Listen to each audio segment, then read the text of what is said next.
Congress party జెండా మన పేదోళ్లకు అండా ఇందిరమ్మ రాజ్యములో ఇబ్బందులుండవమ్మో తెలంగాణ రాష్ట్రము సోనియమ్మ ఇచ్చెనంట అస్తంపు ఓటు వేసి ఓ పేదలంటే కాంగ్రెస్ పార్టీ జెండా మన పేదోళ్లకు అండా ఇందిరమ్మ రాజ్యములో ఇబ్బందులుండవమ్మో తెలంగాణ హైదరాబాద్ పార్లమెంట్ నియోజకవర్గ కాంగ్రెస్ అభ్యర్థిగా మదన్ మోహన్ పోటీ చేస్తున్నా. మరి ఈరోజు ఈ ప్రాంతం వెనుకబడ్డ ప్రాంతం, నేను ఈ ప్రాంతం వాడినే, ఇక్కడే ఎర్రాపాడ్ తాడవాయి మండలంలో ఇక్కడే చదువుకున్నాను. మరి ఈ ప్రాంతంలో బీబీ పాటిల్ గారు పక్క రాష్ట్రం నుంచి వచ్చి మనకున్న ఫండ్స్ కూడా 25 కోట్ల ఫండ్స్ వస్తే ఆ 5 కోట్లు ఖర్చు పెట్టి 20 కోట్లు వాపస్ వెళ్ళిపోయింది. మరి ఈ ప్రాంతం ఇంకా వెనుకబడ్డది, పిల్లలకు ఉద్యోగాలు లేవు, ఇక్కడ వాటర్ లేదు, ప్రాబ్లమ్స్ అవుతున్నాయి, బాగా రైతులకు ఆత్మహత్యలు అవుతున్నాయి, చాలా ఇష్యూస్ ఉన్నాయి. ఒక స్కూల్ సరిగ్గా లేవు, లోకల్గా డిగ్రీ కాలేజు కావాలని చెప్పి ఎప్పటి నుంచో అడుగుతున్నారు. మరి ఎన్నో ఇష్యూస్ ఉన్నాయి.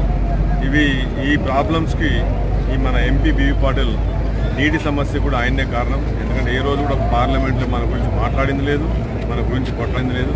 నేను ఇక్కడో అని లోకల్ అని, మరి నాకు 20 దేశాల్లో ఐటీ కంపెనీలు ఉన్నాయి, ఎన్నో టాటా జాబ్లు తెప్పించి పిల్లలకు ఉద్యోగాలు ఇప్పించిన.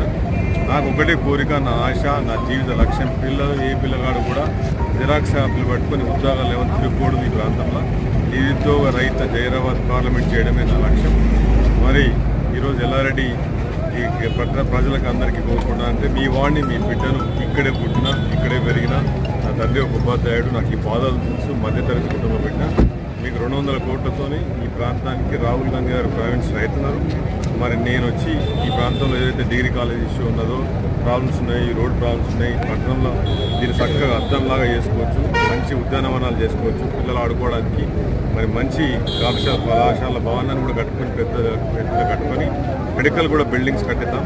చాలా మెడికల్ గవర్నమెంట్ ఆయనకి డబ్బులు లేకపోతే జోలే పట్టుకొని ఒక్కొక్కరు కూలీనాలు చేసుకొని ఆయనకి ఆర్థిక సహాయం చేసి గెలిపించిన చరిత్ర ఇవాళ ఎల్లారెడ్డి. నిజామాబాద్ ఉమ్మడి జిల్లాలోనే ఎవ్వరు కూడా గెలవలేరు, మొత్తం టీఆర్ఎస్ వాళ్ళే గెలిచిరు.